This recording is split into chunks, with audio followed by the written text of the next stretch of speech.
Maris Mose from Liaison Group Wellness Department, and I'm excited to have you all here today for this very exciting topic today for all our women in the house. Kindly mute. As we all know that this month is International Women's Month, which is officially observed on the 8th of every March.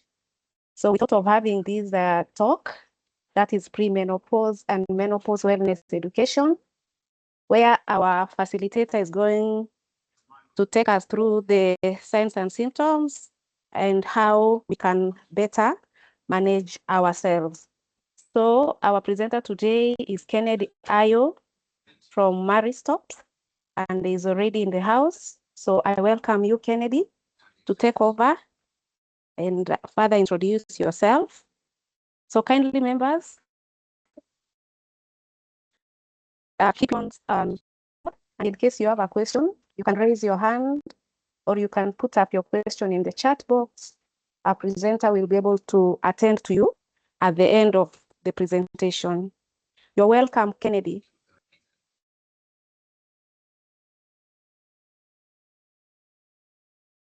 Okay, thank you so much, and good morning, everyone.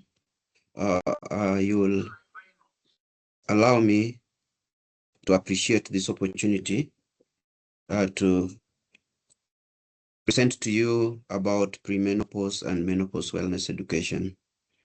Please confirm if you are able to hear me. Yes, you are audible.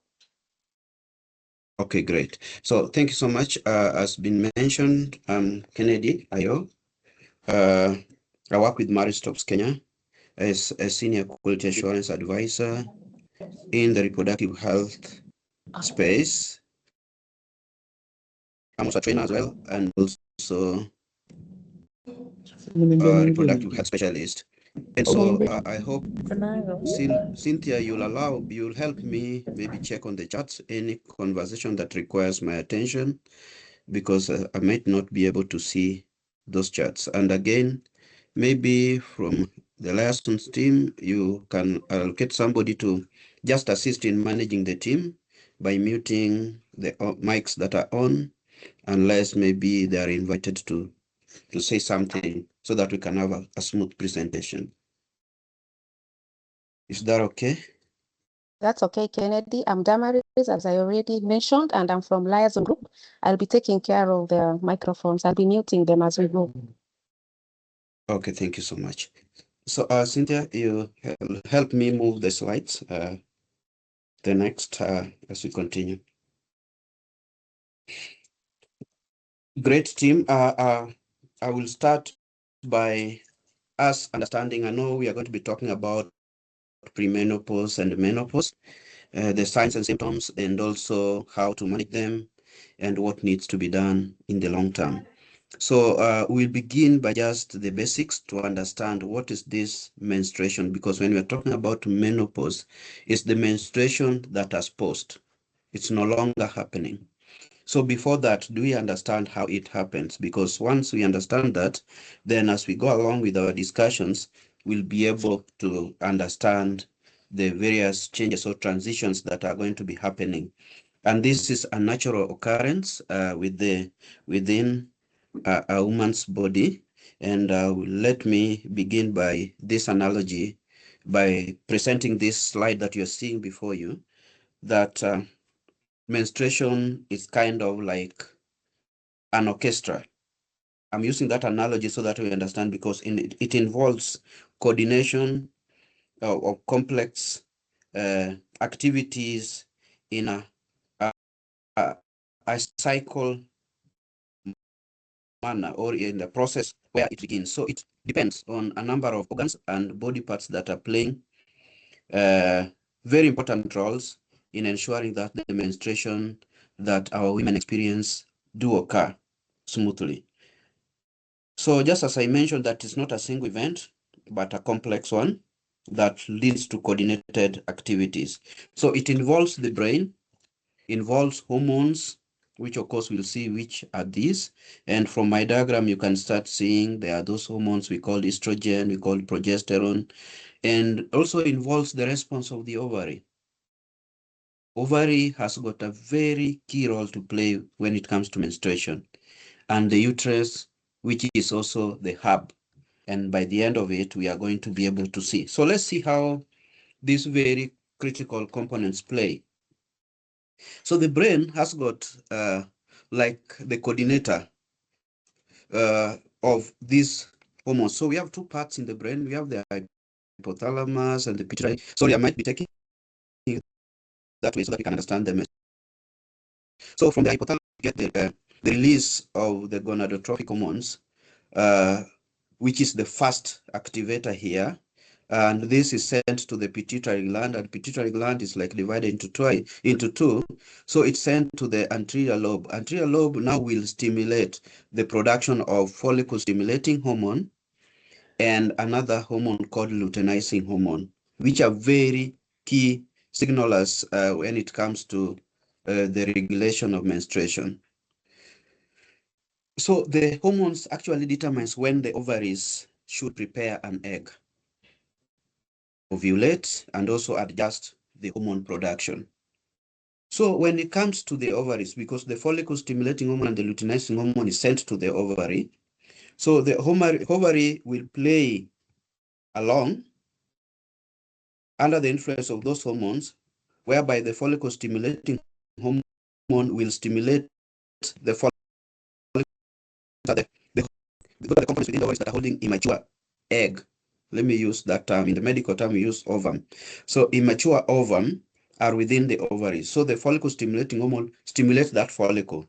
Then one dominant follicle will step forward and mature one of the, and it will become mature more than the others. Then in the process, the estrogen will start rising, which builds anticipation for ovulation. And then luteinizing hormone as well surges, triggering ovulation to happen. And that is the point we call the dramatic crescendo, where now there is ovulation taking place. So during ovulation, there's a rupture of that follicle that had matured, and that follicle will release now the ovum, and the remaining shell now, as you can see, around day 14, the remaining shell will now form what we call the corpus luteum. And the corpus luteum will now start producing the hormone called progesterone. So when this hormone progesterone stabilizes, it's the hormone that which actually stabilizes the thickening of the uterine lining and create a warm cushioned stage for implantation. Usually all these activities are happening in anticipation for a pregnancy to occur. So within the uterus, we find that which had been prepared through the progesterone hormone, the estrogen as well also builds the lining, and progesterone still continues by fine-tuning that implantation environment. So if no pregnancy occurs, it means that ovum that had been released did not meet with a sperm, then there will be a sudden drop, which now signals that every component that had prepared for this implantation for pregnancy regrets, and now it disintegrates, and that's what we see as the menstruation. I hope that analogy understands or explains how the menstruation takes place. And we understand that menstruation actually signals that the body is ready to have a pregnancy. So when we look at the pre-menopause and menopause, we are going to like focus what happens, because these are now activities that are happening when already the body has been more or more oftentimes been going through the preparation, regression, preparation, and maybe probably implantation. And that's when you carry pregnancy and maybe eventually have a delivery. We can move to the next slide.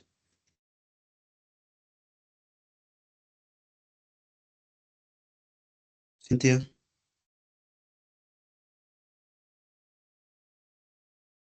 has the slides moved?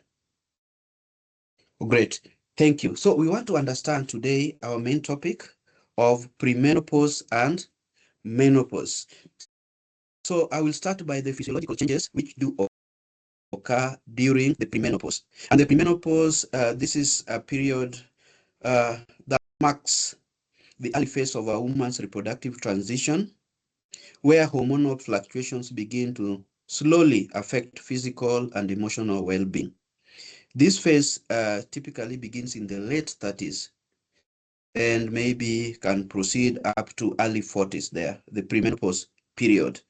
There's also another key term we call perimenopause. So perimenopause will now be the stage, the point at which now you are transitioning to a menopause. So this time around, I'm trying to bring the physiological changes that happen before we go to the menopause. So as I mentioned, it starts in early 30s and maybe ends at around in late 30s and ends around early 40s, and is characterized by irregular patterns in estrogen and progesterone levels. Colleagues, I want us to understand that key hormones that really play here in menstrual cycle regulations are progesterone and estrogen hormones. And these hormone shifts often by manifesting as irregular menstrual cycles, shifts in menstrual flow, and also changes in cycle lengths. Additionally, you might find that there are changes in neurotransmitters activity that can lead to mood variations, including heightened irritability, anxiety, and also emotional sensitivity. Sometimes sleep disturbances may also emerge due to night sweats or heightened stress responses. And many women begin to notice metabolic changes such as weight gain or reduced energy levels. Other common symptoms also include changes in skin elasticity, hair thinning, and also increased susceptibility to premenstrual symptoms. So all of which stem from fluctuating hormonal levels, as I had mentioned earlier. So understanding these changes early on actually helps individuals better prepare for the menopause transition and encourages proactive management of symptoms through lifestyle adjustments. So it's also very important for women to monitor their cycle, track emerging symptoms, and also engage in open dialogue with healthcare providers to actually differentiate between typical premenopausal changes and also potential underlying health conditions. A comprehensive understanding of premenopause empowers women to adopt wellness strategies that support smoother transitions and also reducing discomfort or enhancing overall quality of life. So although the experiences may vary widely, and my advice is that becoming aware of the physiological processes behind these shifts actually can help normalize the journey and promote informed decision making about health and wellness during this pivotal period. We can move to the next slide.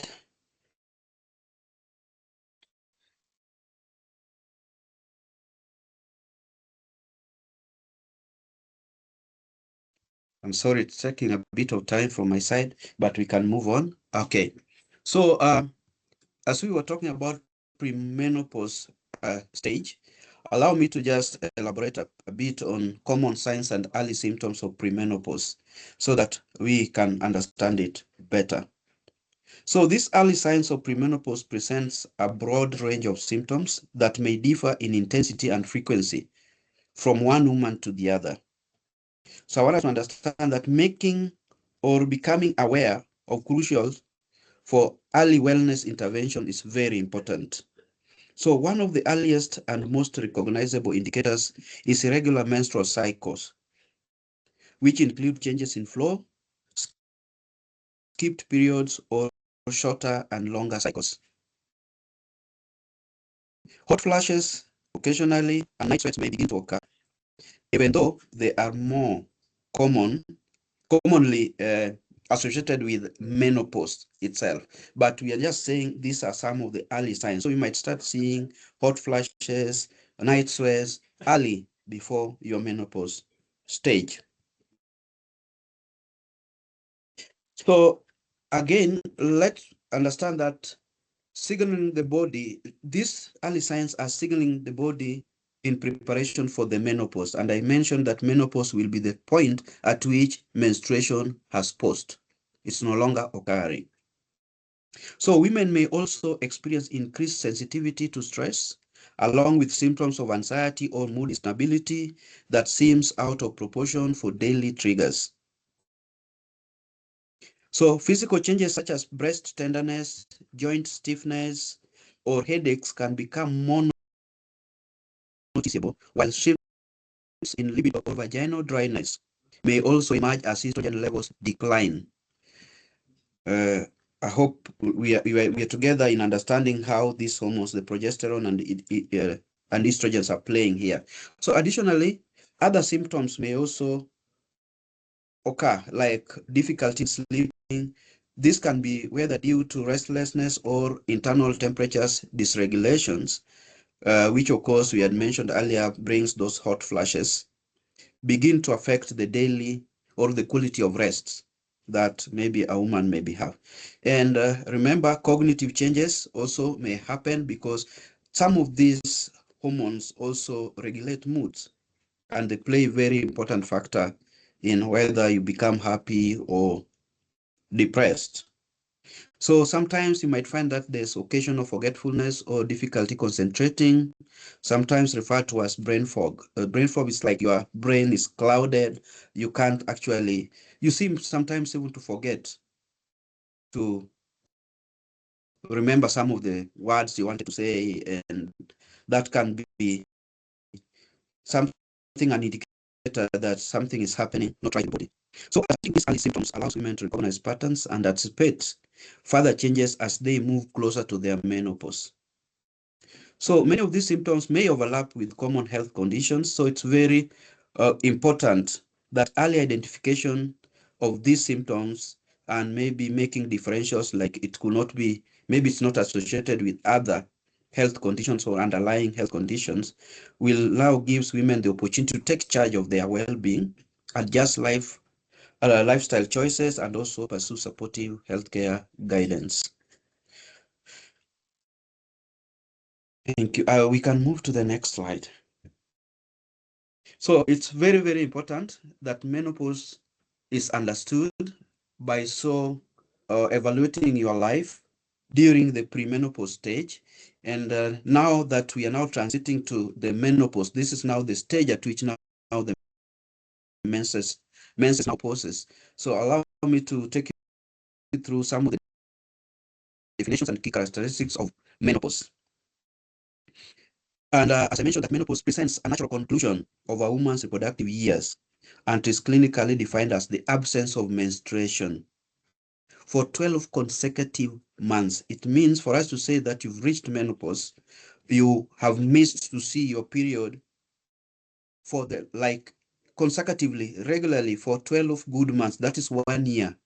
Then if it happens that way, then you say you have reached your menopause. But sometimes, sorry, there are a number of influences. Maybe if you're on contraceptions and contraceptives that are hormonal based, which can influence your flows, then that might be a different case scenario. But when you consistently miss to see your periods, you are not under any other influence, then we say you've reached menopause. So most women enter menopause between the ages of 45, sometimes it goes up to around 55. Although factors such as genetics, lifestyle, and underlying medical conditions can shift the timing earlier or later. As I mentioned, maybe influence with contraceptives can make it delay a bit, or maybe it comes earlier.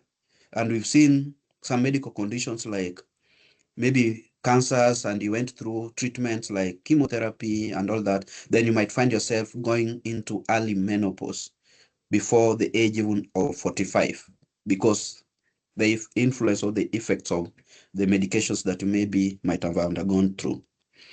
So the primary drivers of menopause is the steady decline in ovarian estrogen production. Remember, the ovary carries the immature ovum. So they mature almost on a monthly basis based on the influence of those ovum. So as the time goes, then you find that they are getting depleted, and then they end up like they are now, the influence of that ovary now steps down, and that's when the estrogen production now starts declining. So that now starts marking our end stage of menstruation. So this may lead to systemic changes affecting various body systems, and these hormonal shifts influence metabolism, cardiovascular functions, and bone density, and by extension, cognitive processes. For example, declining estrogen levels can contribute to reduced bone mineral density, and that may make our bones susceptible to breakage, what we call osteoporosis.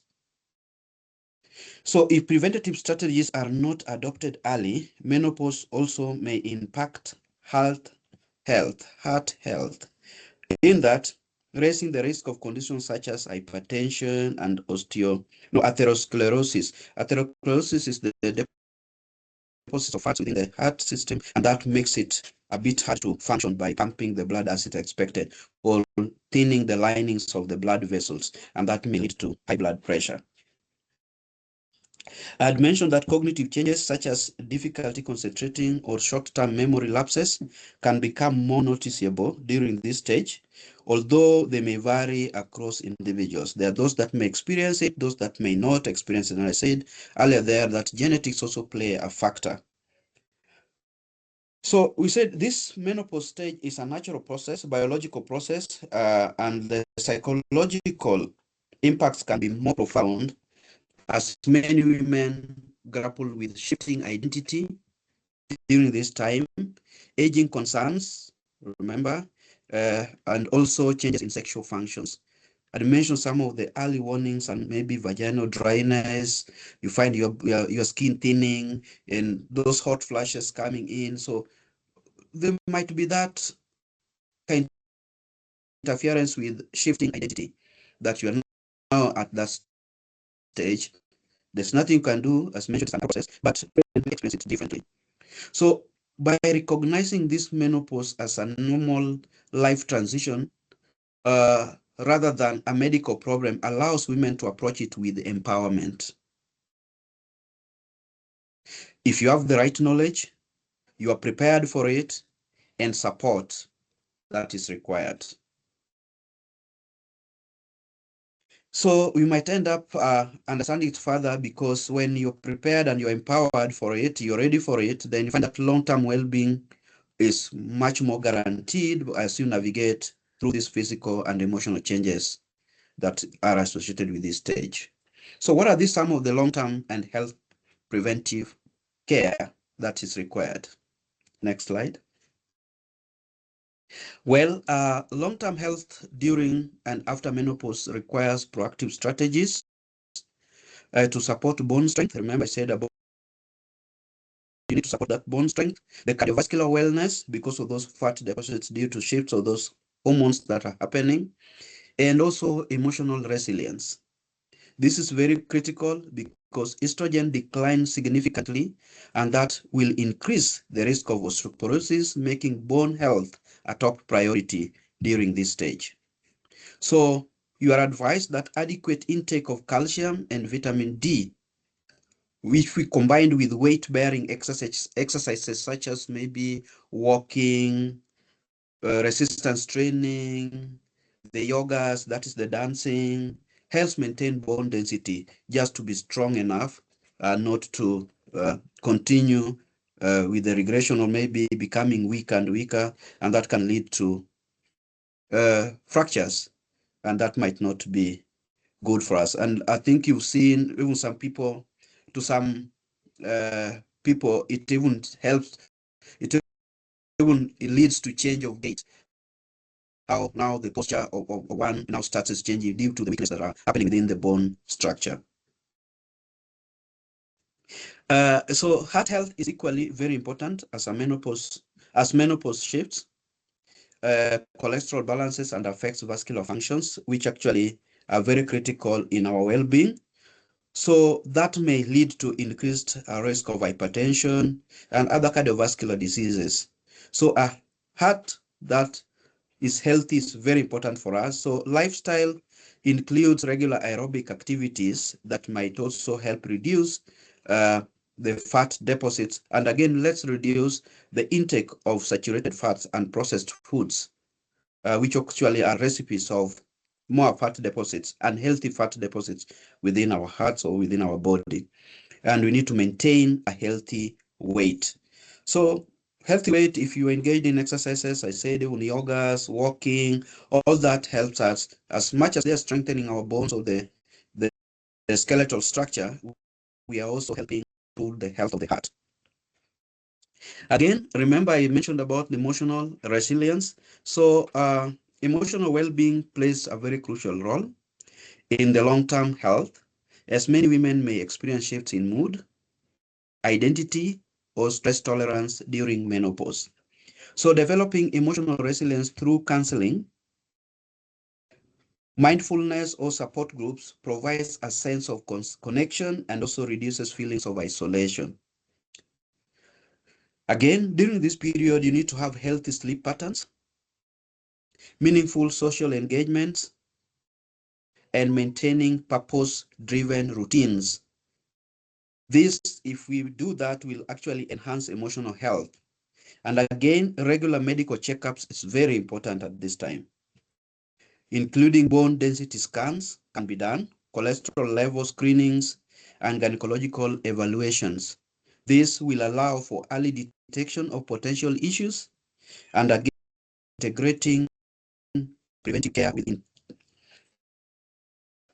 with intentional lifestyle practices. And again, women can do this by safeguarding their long-term health, improving quality of life, and thrive well beyond the menopause transition. It's a natural process, but when you keep to promoting the wellness of our heart, the bone health, the emotional resilience, and also seeking these regular checkups, we find that we are able to not just navigate through and with, I would say, with a positive feeling when we come to that stage. Next slide. So, next slide. So when do we recognize or when do we seek professional support? Ideally, it's very good that one needs to know when to seek medical or psychological support for ensuring that they are safe and effective management of premenopausal and menopause symptoms that I had mentioned earlier. So one needs to consult a healthcare provider if symptoms begin to interfere with their daily life. That's when you can know that the abnormal is happening. When your daily life is interfered with, either sleep patterns, either the way your heart is functioning, or maybe you start experiencing those hot flashes that we mentioned. And even sometimes, even during sexual activity, you start seeing maybe feeling pain, there's bleeding, those are the things you need actually to seek for medical attention. So if one experiences maybe persistent fatigue, these are one of the things, early warning signs. Like you feel tired, you just don't like, you're not happy, you don't want to like continue with your daily routines, then this is one of the areas that you need to start thinking that I need to see a doctor, most probably a gynecologist, uh, to help you out on what you are going through. I've mentioned sometimes you might have excessive bleeding. If maybe you start seeing menses and is coming in excess, then you might find yourself evaluating what could be happening. Maybe there could be some hidden pathologies within the uterus or within your system that is leading to such. Sometimes also pelvic pain may indicate underlying conditions that require medical evaluation. So women exploring treatment options such as because some of the treatments that may be given include hormonal replacement therapy. You may need to seek some guidance in assessing your risks and benefits and ensuring ongoing monitoring is maintained so that you don't go off what you're going through. I can see a hand is raised. Can we? Damaris, is there any concern? Mary Ann, yes, you can go ahead. Huh?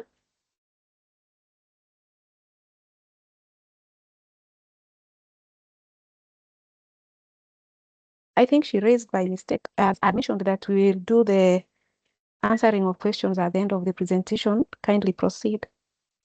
Okay, thank Marianne you. was just saying she cannot hear. Thank you. Allow me to proceed.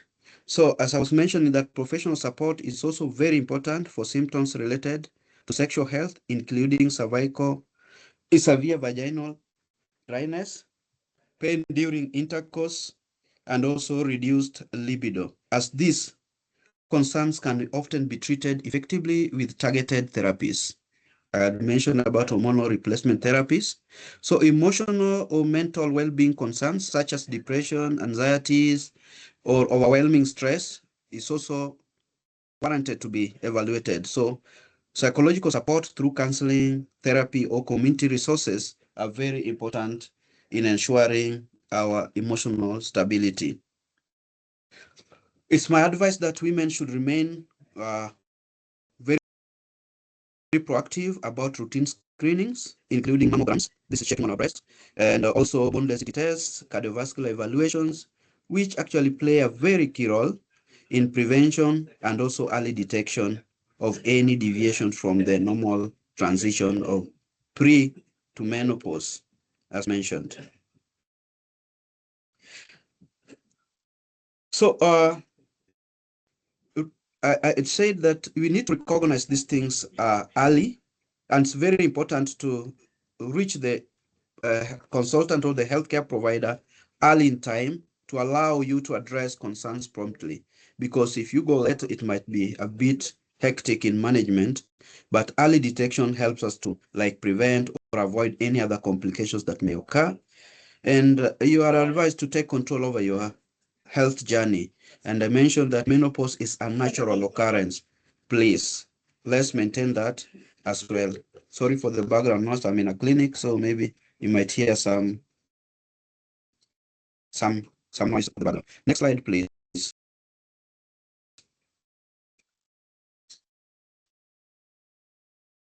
Also, we look at the holistic wellness strategies for the symptoms relief, because I mentioned there are quite a number of symptoms that are happening early in life and again also late. So by this, effective management is required during the premenopause and also menopause symptoms.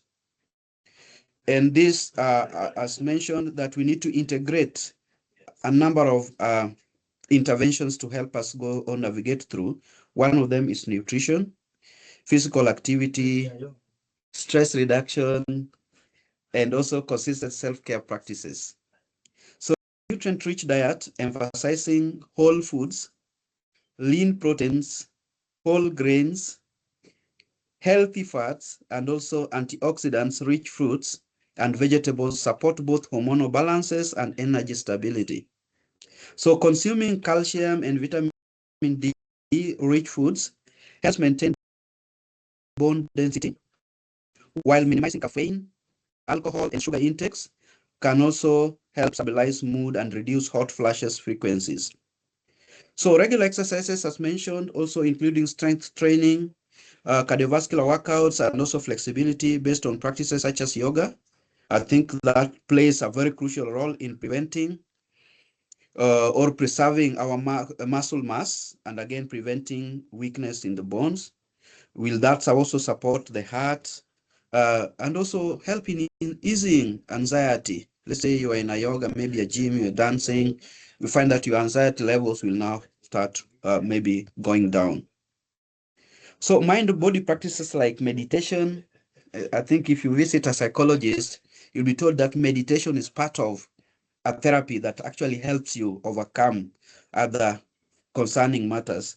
That if you allow to yourself, maybe in a space, look at yourself in a mirror and just start meditating, you find yourself going through or responding or answering unanswered questions that if you do not take time with yourself, then you might not go through that well. At times, there are such activities like controlled breathing also helps you. And sometimes we use this a lot even when we're doing healthcare procedures. You say maybe take a deep breath, yeah, and that helps you relax and go through the procedure even if it was a bit uncomfortable. So reducing stress and improving emotional resilience will support quality of your sleep and of your mind, and consistent, let me put it this, consistent sleep hygiene habits, such as maintaining a regular bedtime, is very critical. Minimizing screen time, like I know nowadays we have a lot of influence with our phones, we have a lot of influence with our screens. So you minimize that time and just develop a routine sleep bedtime. Then you find yourself having quality of sleeps, and also creating a cool, dark sleep environment, which are very essential in managing night sweats and also insomnia. Insomnia is lack of time, but you find yourself and then you're not sleeping. Again, taking quite a good amount of water, hydration, will also further support our body's ability to regulate temperatures and maintain cellular functions. Our cells actually depend a lot on the fluids that we take for it to function optimally, and also help in managing hormonal fluctuations that occur with this stage of life. So many women, you might find that are really benefiting from building supportive social connections. And that's why sometimes it's also good, these women groups, whatever, the church groups that you are in, those are your social support that actually helps you navigate through what you might be going through your stage of life. And this is menopause.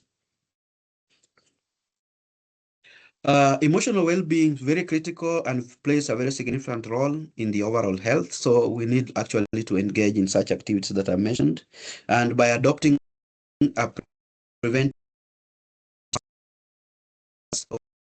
proactively, enhance daily functioning, and also maintain life satisfaction throughout the menopause transition. And my last presentation, sorry, my network went a bit. The last slide, Cynthia, can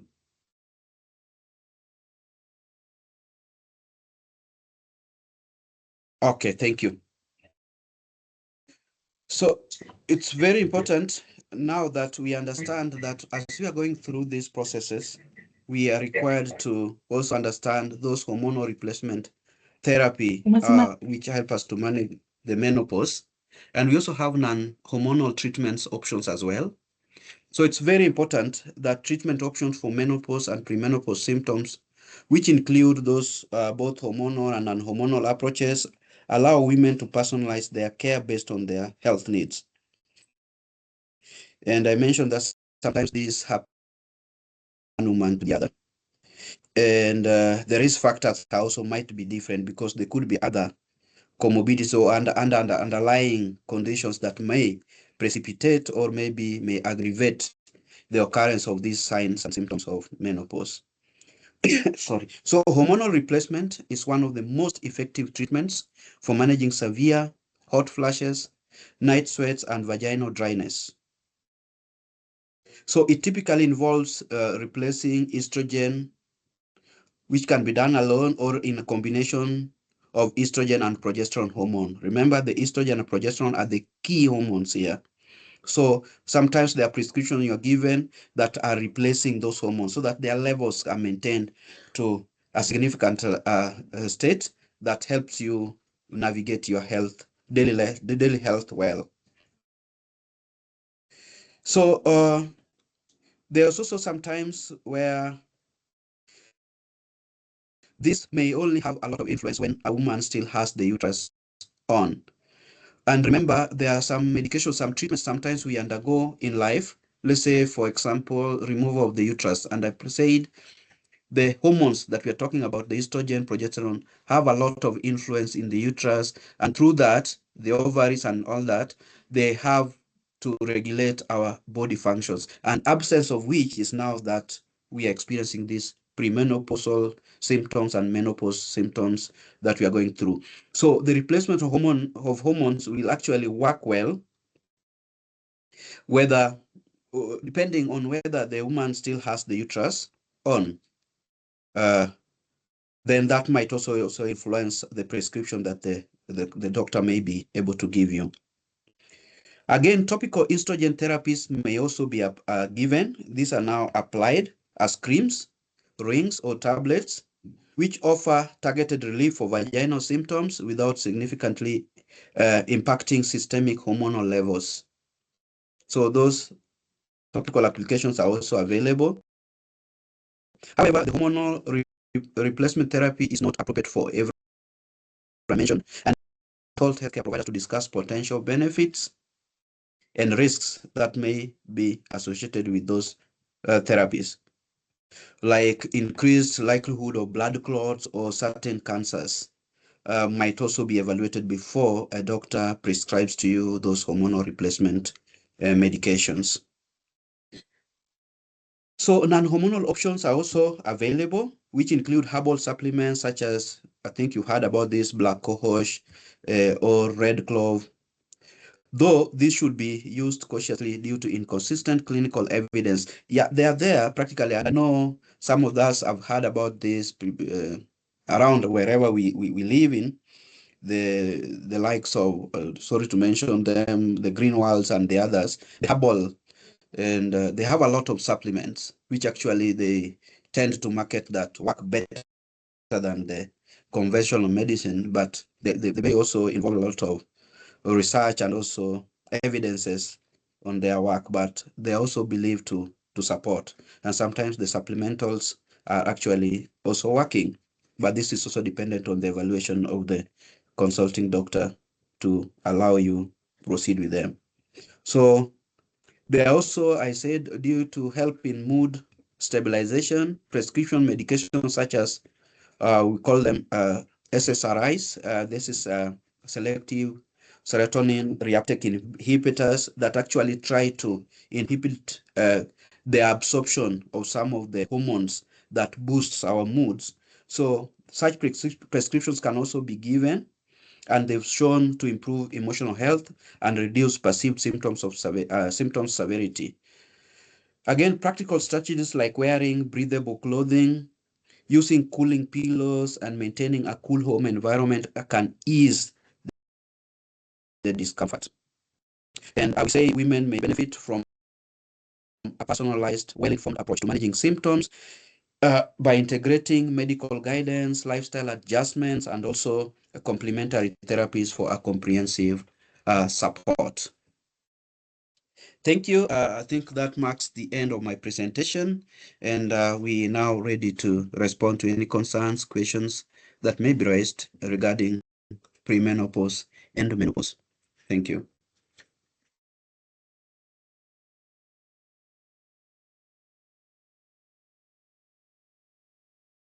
Okay, thank you. Thank you very much, Kennedy. Now to the chat box. We have some questions there. So if you can hear me, one of the questions is, which is the menopause stage? At what stage do we say that this is now menopause that are setting? I think you explained, but then again, you can still mention. And does miss your cycle a couple of months at a time considered a red flag? You can answer that as we proceed. Thank you so much, Damaris, for those two questions. I'll start by explaining to the member that has asked about which is the menopause stage. I said that it's not definitive that this is the stage, but it is preceded by a number of events that are happening. And that's why we are having the premenopause, peri, and also the menopause. So menopause stage is now the point at which now you cease to see your menses that used to come regularly. Now you cease to see them for 12 good months consecutively. Then we say you've reached your menopause. And I said this is excluding any other underlying influences that may be. Like, for example, you might be on contraception. Some contraceptives may make you miss your periods. And now, coupled with missing the periods consecutively for 12 months, we are looking at the age factor.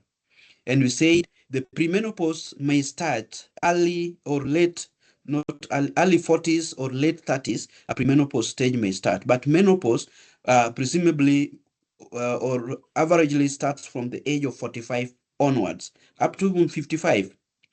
But I said at this during this period, you cease to see your menses for 12 good months consecutively. With that, Okay. I may also loop in the second question that is asking about missing a couple of months. Remember, I mentioned the age factor there. And again, just a couple of months is a red flag. It could be an early warning sign if you are within those age brackets. And also, it could also be a warning sign for any underlying pathology that needs evaluation if you are not yet at those age brackets. And again, you are not under influence of maybe other influences like contraceptives. So you need to seek a consultant. And again, this will help if there's any underlying condition that is leading to this, or it's just a warning sign that you're already approaching your menopause stage. Thank you. And which vitamins are recommended for people who are perimenopausal? Okay, remember it said one of the symptoms that come with premenopausal, we have three terminologies. You have peri and pre. Pre is the stage at which you're preparing to go into the menopause stage. But peri is now the period where now you're transitioning. You're already in that path of becoming or of reaching menopause. So when that transition happens, that is the perimenopausal. So what happens here? I'd mentioned that one of the effects are the reduction in bone density, and any vitamins that supplements calcium within your body is recommended. Vitamin D, any supplement that supports vitamin D is actually going to be recommended. But remember, I also mentioned healthy eating. So all the vitamin health take at this stage. And ideally, generally in our health, we need to take a balanced diet. But more focus during this stage, vitamin D and strengthening of our bones through calcium supplements. Thank you. And how long does the perimenopausal stage last? Okay, perimenopausal stage, I said it begins from late 30s to early 40s. So when I say early 40s, that is 45 and below. It can go, but it varies from one woman to the other, because some based on the genetics and any other underlying conditions that may aggravate them going that earlier. I mentioned that if maybe, for example, you're undergoing a treatment, let's say for cancer, cancer or breast cancer or what have you, then such medications can send you to early signs and symptoms of this menopause. So you might go into premenopause early enough than if you would have gone the natural way. But genetics play a factor and those other underlying conditions. So it's between 30s and early 40s, below 45 years. Okay, so I'll give Mary Ann a chance. When she's ready, she can explain to us. These are questions she posed, but it's not very clear. She's talking about an implant that is being removed in the year 2027, but then the question is not very clear. So Mary Ann Ndungu, if you hear me, you'll be able to raise your hand, then you can clarify that question. So the next question is, does undergoing hysterectomy automatically result in the onset of menopause? And if not, how do the symptoms differ between natural menopause and surgical? Okay, great. I think I can respond, then Marianne can ask her question. Yeah, hysterectomy, we have various types of hysterectomy. We have total hysterectomy, we have semi, whereby just it's removed partially, and some of the components are still left with you. Like the cervix could still be left if it is partially removed. But if it's a total removal, then you find that almost everything, depending on what led to its removal. And remember, I said it plays a very important role. The presence of those ovaries functioning plays a very important role within regulation of the hormones that are very critical in a woman's life. That is the progesterone and estrogen.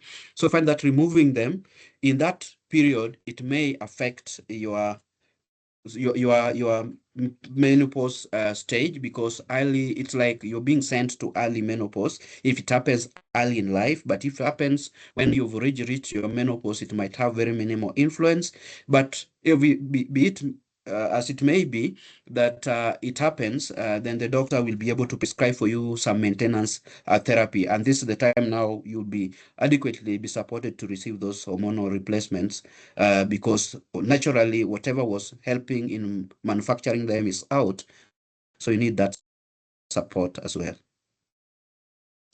And do the symptoms differ between somebody who has gotten into menopause naturally and the person who has got to have hysterectomy, that is the surgical one, Yes, surgical yes, removal of great. the uterus? Yeah, surgical removal of the uterus, and I mentioned that it's partial or total, so it depends. But symptoms may differ, probably because the other natural processes, remember, natural process still maintains the primary structures in place, and there could be those remnants. So the way they might experience them actually is different, because the person undergoing natural process has got the primary structure still present, so they may cease to function in a gradual manner. But the person who has undergone a surgical removal, the body was not yet prepared, maybe, to stop at that point. It's like you are putting an emergency brake to your body. So that emergency brake might bring a bit of disturbance. And again, the way you might experience the signs and symptoms of menopause might be a bit different, because sometimes it might be coming early in life, when you still needed the functionalities of those organs. And so you might engage a lot of support through the replacements, the hormonal replacements, and any other psychosocial supports that are required. So yes, it will differ depending at the stage at which the surgical removal was done. Thank you. And about the symptoms that you mentioned about the menopausal symptoms, do they have a limit, a time limit, or they last for a lifetime? Yeah, they may have a time limit. Like when you ask now the old grannies who have maybe stayed at that stage for more than 10, 15 years, they will tell you they nowadays feel nothing. They're just okay. So they may end up weaning off, like the same way when we were, before we experienced our first, or our menarche, the first menses. There are a point whereby even the young girl does not even know what breast tenderness is. There are times now when it comes, breasts will start becoming tender as they're approaching the puberty stage, and then they start experiencing their first menses. Then as you continue, the menstruation becomes normal to your body. And in fact, sometimes it even worries them when it doesn't come, if they really expected it to come. So as you continue into the stage of menopause, you find that the body gets getting adjusted to what the situation is like. And I said it's a natural process. It cannot happen to harm you, but it happens because it's a natural transition made by God to support the science, so that at the end of it, you might not even experience anything happening. You just, and that's why they say at the old age now, like you turn to be a young girl again, like a baby, you are not experiencing anything at all. Libido gone, menses are not there, those sort of, you are sleeping like a baby. Thank you. Okay, so insomnia being one of the symptoms of menopause, at what stage can it be considered critical for one to seek medical attention? Yes, I know that insomnia may come due to many factors, but being that's a sign of, or it can be a early warning sign if it comes early in life. Remember those life stages or those age cohorts that I mentioned. If it comes early in life, it's a concern, and you really need to seek support. Why are you not having enough sleep? But remember, I talked of one of the areas to manage these symptoms is having a regular pattern in your sleep ways. Nowadays, we get a lot of distraction when it comes to our screens, the phones that we're having, and they have some, the kind of light that we receive from them. If you keep your eyes on it, maybe you're already in bed, but you're on your phone for like 2, 3 hours, then for you to catch up with sleep might also take some time. So developing a regular sleep pattern is better. But if you're experiencing insomnia, and I said, if any of these signs and symptoms are interfering with your daily life, please seek a medical advice. Thank Okay, you. mention something about the support that women or ladies can get from the family, more especially the spouses. Yes. Women are actually, we are, as human beings, we are social beings, and we are likely to have social circles. So if you don't get one in those social circles, then we say you become secluded. So as a social being, you need to receive a social support from everybody around you. Be it your spouse, be it your children, be it your relatives, you need to seek that. But if you're not getting it, then you might end up going to the negative side. Now depression starts setting in. So ideally, it's good. And that's why some of us now start having friends. You have your mutual friends, which you share with your innermost things and all that. Those contributions actually help in your emotional health status. So social support is required. And that's why you see when this is lacking in some families, you might find that somebody either decides to go the other way by now going into the negatives, and the negatives could be depression, anxieties, could even lead to some destructive actions like even committing suicide because they are not accepted. Sometimes they just see a blank page. They are not feeling like part of the livings that need to be around. I hope I've responded well on that. Yeah, you responded well. But if you haven't, then Eunice can still ask for more clarity. So you said that eating whole grain is one of the as one of the diet that somebody should eat during menopausal stages. But then one says here that it's not practical in Kenya given the economic status of most of the Kenyans. And her being at that stage, she was told that she should take more protein and very little starch. I'm thinking she's asking, is it in order?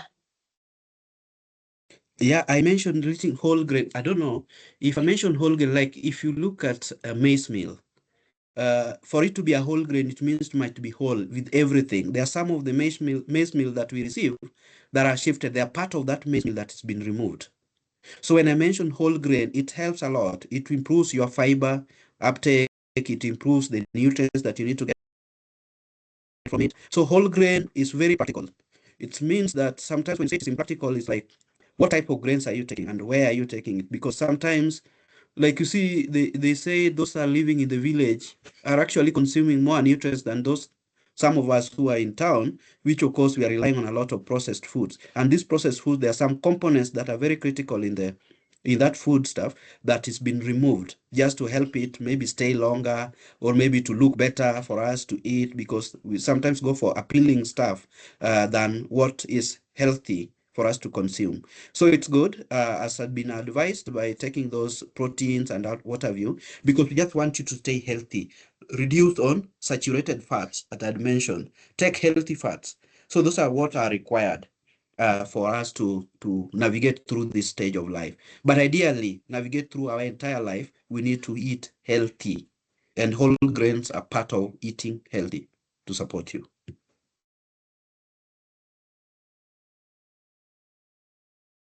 So, and also you say something about menopause, that is male menopause, and Yes. when a man is likely to start experiencing the symptoms, and how do they look like? Okay, for men, it might be a bit challenging when they experience this menopause. But they also experience, we call it hot flashes. And also, this is also dependent on the underlying conditions. So they might be diabetic, hypertensive, and all that. But because the primary target organ of men and the primary target organ of women, where the hormones play factor, remember I mentioned that the brain, the pituitary gland are really working in sync to regulate these hormones within our body, because like a cyclic kind of axis that develops it. So when the hormones, the follicle stimulating hormone, the luteinizing hormone is sent to the ovary of a woman, the same is sent to the testes of a man. And the test, that's why men functions until they die. Their testes will continue producing those sperms and all that. So in that process, their hormones continue to be.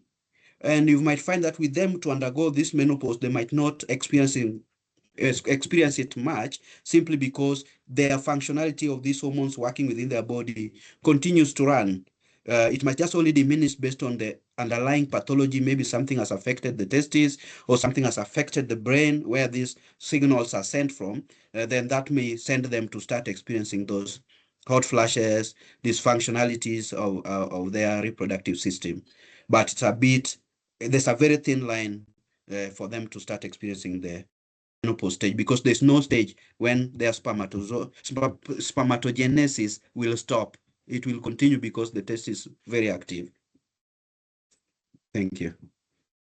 Okay, there's another question here about whether hormonal replacement therapy is covered by insurances in Kenya. Maybe this one I can answer. It depends on how your employer has purchased your cover. So this one will depend on scheme to scheme. It differs, but not many, I can say. Not so many have purchased such for their employees, but it is something that can be looked into by employers. And do these symptoms of menopause set in at the same time, like all of them? Okay. Damaris, now we've been in this discussion. Can you give it a try? No, they are gradual. They are gradual. Thank you. Yeah, because I said it's a natural process. There's no way, unless now whatever we mentioned, like something happening, like you undergo a surgical removal, a very important organ that plays a key role within this cycle, then you might have a hard stop and then start experiencing almost everything at the same time. But I said if that happens, there's always a way out of managing the symptoms. So they are gradually happening because we are just moving, we are living day by day. So as you continue into the period, you mature up with them, and those, so they're not happening at the same time. They might start coming, but sometimes also depend from one woman to the other, and also the underlying conditions. So you might find that maybe one or two are coming at the same time, but they will come gradually. Like we mentioned about being forgetfulness, the brain fog that I mentioned. You might find that when you start the menopause period, you're just okay. Sometimes it finds when you're still in employment or you're still in active engagement. And then you find that as you continue, then things like forgetfulness now starts coming in. You even forget where you left your key, your pass, and something like that, or just finding right. So they come slowly in life as you progress. Thank you. Okay, now we are going to hurry up so that we can finish in the next 3 minutes. So another question here is, does menopause make someone get be exposed to getting cancer, that is like breast or cervical cancer? Is it a risk? Okay, menopause is not a risk of someone getting cancers, because ideally cancers causes are very varied. That you mentioned, like cervical cancer, their cause is varied. It's from a virus. The breast cancers, the causes are varied. But if they happen that you have cancers, then it might only influence the medications. Like I mentioned, the hormonal replacement therapies. So if you have such cancers, then you might find that it might be challenging for you to receive the hormonal replacement therapies because of some of these hormones, like the progesterones, are promoting the growth of those cancer cells. So we might decide to now look at the other way of supporting through the menopause.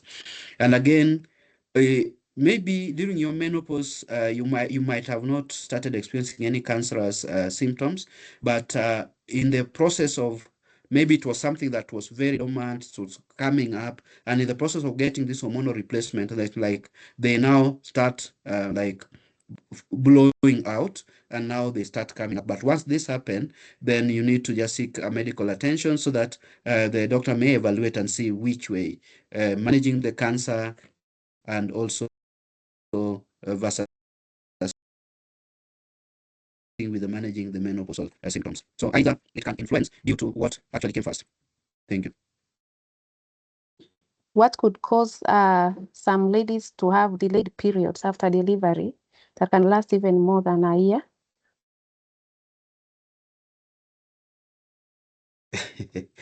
Wow. This question has been asked a lot. Yeah, I know there are some women that have delayed periods. There are some women that it even comes back immediately before they know it, another pregnancy is in. Uh, it happens, and our bodies are different. And I said it differs from one woman to the other. There are some, for the menstruation to take place, you saw the system, and the delay and sometimes are caused by the breastfeeding. The breastfeeding is also part of contraception. It helps in reducing those triggers that makes the uterus to prepare for another pregnancy. And that's why you see the first 6 months, we usually advise exclusive breastfeeding, because you want to go back to work early. And some people may experience the delay and that they want to go back to work early. And so they start things like the expression of breast milk and living at home. So that now excludes the exclusive breastfeeding. So when that happens, then you find that your return to fertility may be almost immediate. And again, this also depends on the the influence under which these hormones are being produced within your body. So some people may experience the delay, and I said genetics also play a factor. So it might delay depending on those factors like breastfeeding and maybe other use of contraceptives that may also make it miss. Because if you are on hormonal contraceptives, sometimes it interferes with your regular flow of the how the hormones work, and it might either delay or come early or become irregular. Yeah. If you have an idea of the best supplements that someone can use who is getting into menopause, and if someone takes these supplements for long, will it have an effect on one's health? Yeah, I said that I will not be specific here to say this is the supplement that you need to go for. No, you need to, if you are getting into menopause, you need to just seek consultation with your doctor, and they will evaluate whether you will benefit on supplement replacement or you'll go through the because it might also depend on how you're presenting, the symptoms you are going through. That will be evaluated by the doctor and be able to support you appropriately. Because sometimes you may start going through the supplement, and maybe because sometimes you might find that there are other conditions that may also present with those signs and symptoms I've mentioned. One of them could be things to do with the thyroid, and sometimes it leads to those fluctuations. So the doctor needs to evaluate you and see these are signs that you're experiencing, and rule out any other possible causes, and now give you the right prescription for you to take. Okay, how can one differentiate between a normal menstrual cycle, that is the period, from those that are a sign of one getting into perimenopause stage? Okay, when you're getting into perimenopause stage, we said sometimes you may experience skipping of your menstrual cycles as it used to be. If it used to be regularly after every 28 days, you are seeing your menses, and now you start skipping, or they start becoming irregular, and you're within those age brackets that I mentioned, that already that one you start having your early warning signs that the body signaling something happening. And I said this should not be any under influence of maybe probably contraceptives that can influence your the menstrual flow. So if you start seeing those irregularities, because you know your patterns very well, if you've been having irregular menses, then sometimes it might be a bit difficult to evaluate that you are now setting into the premenopause. If you're within those age brackets of late 30s, early 40s, it might be a bit hard. But if you see it, you are the becoming irregular is affecting you, and it's now not normal. You know, there can be that irregular that is normal menses, or they can be regular now becomes irregular, then that is concerning. So such like scenarios can warrant you seeking medical help just to evaluate how you're doing. So you also mentioned that as we get older, the signs and symptoms of menopause start shedding off or ceasing. So can they last up to 8 years plus? I no, 80 is quite advanced. I don't think if they're beginning at 55, let's say at 50, let's say you started late, maybe at 55 is when you went into menopause. 85, 35 years later, no, that's quite a lot. But it's varied. But at 80, they may not experiencing signs of menopause, but now they may start experiencing signs of aging, which of course at the end of it, like things like dementias, insomnias are now coming in, which are also some of the symptoms of menopause. So you see, these are now overlapping with other conditions that are coming with age, and also taking cognizant of the genetics as well. The people go into menopause earlier than even the 55 years, or even earlier than the 50 years, maybe at 47, someone has gone through menopause. And I mentioned that menopause that you've consistently or consecutively for 12 months not seeing your menses, then you've gone into menopause. But towards the late or advanced ages, now other things now come with the age, which sometimes can mimic the signs and symptoms of menopause as well. As mentioned, the depression, the dementias, and also the insomnias. Okay, thank you very much. Kennedy, if you have something to add on, you have a minute to say something, maybe where you practice from. Is it on the Mary Stops or you have a clinic? Where can you be found? Currently, I'm supporting program work within Mary Stops, but our clinics are open, and that's why you've seen I've displayed a toll free number there. You can reach us out, and allow me just to give this opportunity to Cynthia as well, to just explain to us how our services can be reached, where we are at, and again, how can one go through to receive our services. We have a center. So Cynthia, welcome, and just try to brief us. Thanks, Kennedy, and good morning, everyone. Just to appreciate everyone who managed to join in and listen to this very important topic. And I hope you've been able to get something from this, which we can also share with our peers. So I'm Cynthia Wanjiro. I work with Maristops. I support our clinic on health financing. So we have 16 clinics across the country. In Nairobi and its environs, we have around 8. Then we also have one in Mombasa, Kisumu, we are also in Eldoret, Nakuru, Meru, and Nyeri. So in case you wish to access any of the services or you'd want to consult further regarding today's discussion, you can reach us on the toll-free number that has been displayed on your screen, or you can reach us even through our partners Liaison if you need to access services through the Liaison insurance cover. So thank you so much, and have a good day ahead. Thank you, Kennedy and Cynthia. Thank you very much, Kennedy, for the very good presentation. So members, we will again have a webinar next month, which we will communicate in time. And just to mention that you can find our health cover, you can purchase it online by going to quickie.ke. Thank you very much. And now you can leave. I'll be sharing this presentation before end of week. Okay, thank you. Thank you. Have a good Bye. day. Thank you. Bye.